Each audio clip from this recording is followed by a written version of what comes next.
Salut tout le monde, me revoilà pour un update lecture. Comme je vous l'avais dit la dernière fois pour mon dernier update lecture, c'est-à-dire il y a 3 semaines, je voulais essayer d'être plus régulière et de faire des updates lecture tous les 3-4 livres. Évidemment, j'ai plus eu envie de filmer pendant le reste du mois de janvier, ce qui fait que j'ai lu 14 livres depuis cette update lecture. Du coup, vous voyez un peu le problème. Du coup, je vais la séparer en 2 vidéos. La première vidéo contiendra 6 livres et la deuxième 7, 8. J'ai pas compté, hein, donc me prenez pas au sérieux pour ça. Oui, voilà, c'est ça, 6 et 8. Et donc je vais commencer tout de suite parce que sinon on va perdre du temps, mais je pense que je ferai pas des full reviews puisqu'elles sont toutes sur mon blog, donc si vous voulez aller voir, je vous en prie, faites-vous plaisir. Je vais juste dire quelques mots dessus. Commencer donc après la dernière update lecture par 1984 de George Orwell. Donc comme vous savez, c'est un classique de la dystopie. J'ai beaucoup aimé le livre à partir de la seconde moitié. La première moitié, je l'ai trouvée vraiment trop lente à mon goût. Je sais que beaucoup me disent oui, non mais attends, tu l'as pas lu dans le bon esprit, tout ça. Mais c'est pas le problème, j'ai vraiment été touchée par le message que George Orwell fait passer. J'ai vraiment été horrifiée par plein de choses. C'est juste que dans la première partie, il y a souvent des scènes où genre les 2 personnages principaux sont assis autour d'un café et qui nous racontent un peu quel café, qu'est-ce qu'ils boivent, enfin voilà, c'est juste que moi c'est le genre de pages, de scènes qui à mon goût ne servent à rien, surtout pour l'avancée de cette histoire en particulier. Du coup bon voilà, j'ai pas été prise dans l'histoire dès le début, ce qui m'a un peu déçue, j'ai trouvé ça un peu dommage. Mais la seconde partie du livre est absolument magnifique et la fin est vraiment super poignante et franchement je pense, je sais que maintenant souvent les YA dystopie tout ça, ça finit bien et finalement là j'ai trouvé que la fin était tellement belle et en même temps tellement peu encourageante. Enfin bon, faut le lire parce que c'est vraiment un beau livre, mais c'est vrai que faut le lire quand vous êtes vachement en forme parce qu'en plus je l'ai commencé un soir où j'étais un peu fatiguée et je pense que ça a dû jouer un petit peu, donc voilà, mais sinon je le conseille.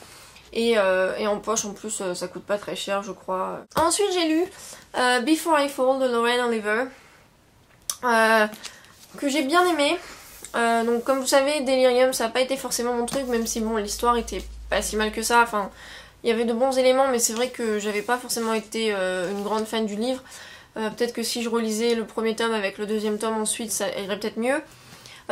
Celui-là est pas mal, mais c'est vrai que j'ai trouvé l'histoire un peu facile dans le sens où en gros c'est une fille qui a un accident de voiture en gros et en fait elle revit 7 jours la journée où avant qu'elle ait l'accident quoi.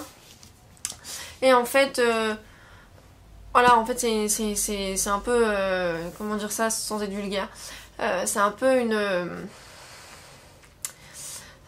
il n'y a pas de façon de le lire, c'est une pétasse quoi avec ses amis.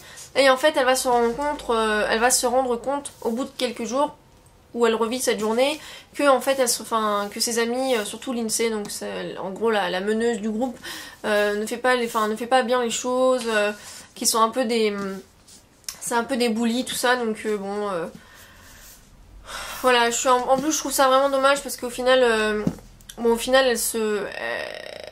pendant le dernier jour on va dire qu'elle fait les choses comme elle aurait dû les faire dès le départ. Maintenant elle échappe pas à son destin, alors que d'autres qui sont des personnages beaucoup moins touchants et que j'ai pas du tout apprécié s'en sortent. Voilà, bon voilà, c'était bien, mais j'ai pas forcément été la plus grande fan du livre non plus, donc bon peut-être que Lorraine Oliver et moi c'est une histoire un peu comme ça, vous voyez. Donc ensuite j'ai lu passionnément le tome 4 de Lucky Harbor de Jill Shalvis. Comme vous le savez peut-être, les 3 premiers tomes donc, ont été vraiment des gros coups de cœur pour moi parce que c'était vraiment des histoires mais sucrées, douces, touchantes. Enfin bon bref, mais vraiment génial, mais que j'ai adoré lire parce que ça m'a vraiment remonté le moral et tout ça. Et c'est des histoires qui vous touchent, vous donnent une larme, mais c'est pas forcément triste à proprement parler. Et là... j'ai bien aimé, hein, l'écriture de Jill Shalvis elle est toujours aussi pimpante et ça donne envie de continuer et tout ça. C'est facile à lire, ça se lit vraiment très vite, on rentre dans l'histoire, mais au-delà de ça j'ai trouvé que les personnages étaient pas aussi attachants que les personnages précédents. Les sœurs, donc je ne me souviens plus de leur nom de famille, mais Maddie, Tara et Chloé, on les retrouve pas du tout dans ce livre là, elles sont juste vraiment mentionnées à genre 2 ou 3 reprises et encore je suis même pas sûre que Maddie soit mentionnée dedans.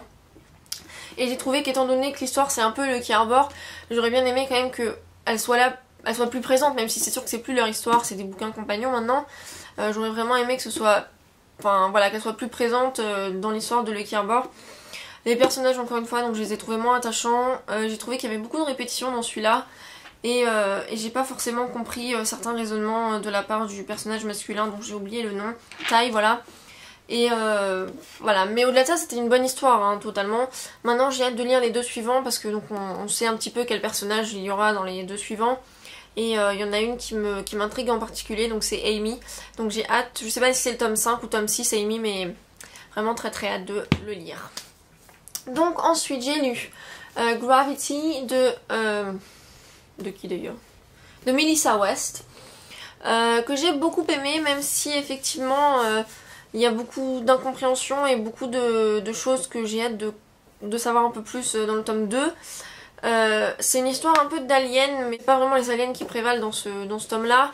En fait c'est plutôt un combat entre le bien et le mal, à savoir que les mauvais dans l'histoire c'est pas forcément ceux qu'on connaît pas, c'est plutôt nous, donc les humains en théorie. Et l'histoire d'amour est un peu bizarre, parce qu'au début on se dit ah ouais et tout, enfin j'ai adoré le personnage de Jackson et le personnage d'Harry, mais c'est vrai que il se passe des choses et du coup à la fin on se dit ouais mais alors attends, parce que j'ai pas totalement compris là, qu'est-ce qui se passe. Donc c'est vrai qu'en plus on tombe sur un cliffhanger à la fin qui est assez important. Maintenant je le conseillerais pas aux débutants en anglais, parce que l'histoire elle est déjà tellement... Enfin, elle est compréhensible, mais il y a vraiment tellement de choses qui sont encore vraiment très très confus. Donc je le conseillerais pas aux débutants, parce que à mon avis sinon ils seraient encore plus confus. Maintenant il y a vraiment des trucs, j'espère qu'on comprendra un peu mieux dans le tome 2, parce que sinon ça aura pas été expliqué et finalement ce serait trop facile de dire voilà je te balance ça et puis tant pis si tu comprends pas. J'ai essayé de t'embrobiner un petit peu et c'est pas forcément ce que j'aime le plus. Ensuite j'ai dû lire avant, et en fait je viens d'oublier, mais ce qui veut dire qu'elle était sur le côté ma Kindle. J'ai lu Pushing the Limits de Katie McGarry. Donc je sais pas exactement avant quel livre ou après quel livre. J'ai vraiment adoré, je sais que c'est un livre qui a des avis mitigés. C'est sûr que c'est pas une histoire extraordinaire, on l'a déjà vu pas mal de fois. Enfin c'est vraiment des histoires, voilà, c'est du contemporain, de la romance YA. Maintenant j'ai vraiment bien accroché au personnage, j'ai accroché à l'écriture de l'auteur. J'ai vraiment trouvé qu'il y avait beaucoup de sensualité, c'était très beau, c'était très poignant, et en même temps il y avait un peu de légèreté. Maintenant bon, j'ai trouvé qu'il y avait un peu trop de drama à mon goût, enfin voilà, je veux dire là en gros les 2 personnages principaux, dont je me souviens plus les noms, je suis désolée hein, mais vous savez moi je suis très mauvaise pour retenir les noms des personnages. J'ai trouvé que voilà, ils ont quoi, 17-18 ans, un truc du genre, et genre ils ont tous les malheurs du monde sur leurs épaules quoi, enfin voilà, il y a un moment il faut arrêter quand même de tout foutre sur la gueule de 2 personnes en particulier et essayer d'être un peu plus nuancé quand même, hein, parce que les pauvres, quand on lit leur vie on se dit ah ouais quand même, allez non, t'en as pas de chance toi. Mais au-delà de ça j'ai vraiment beaucoup aimé. Le 2e livre donc c'est un roman compagnon également, et donc c'est sur 2 autres personnages et j'ai très hâte de le lire également, parce que j'ai vraiment accroché à l'écriture de l'auteur et à l'histoire, donc j'espère que le tome 2 sera aussi bon. Donc ensuite j'ai lu City of Ashes, le tome 2 de The Mortal Instruments. Je crois que c'est l'épée mortelle en français, donc ou la coupe mortelle, non l'épée mortelle. Je sais plus, j'ai mis le titre quand j'ai fait ma review, mais étant donné que je connais pas les titres en français, j'ai cherché sur le coup. Mais c'est La Cité des Ténèbres, donc vous cherchez tome 2 si vous l'avez pas lu et vous verrez. Et j'ai vraiment beaucoup aimé ce tome 2, encore une fois, l'histoire est vraiment extraordinaire. Maintenant, la seule chose que je reproche à ce livre, c'est le personnage principal que moi je supporte pas.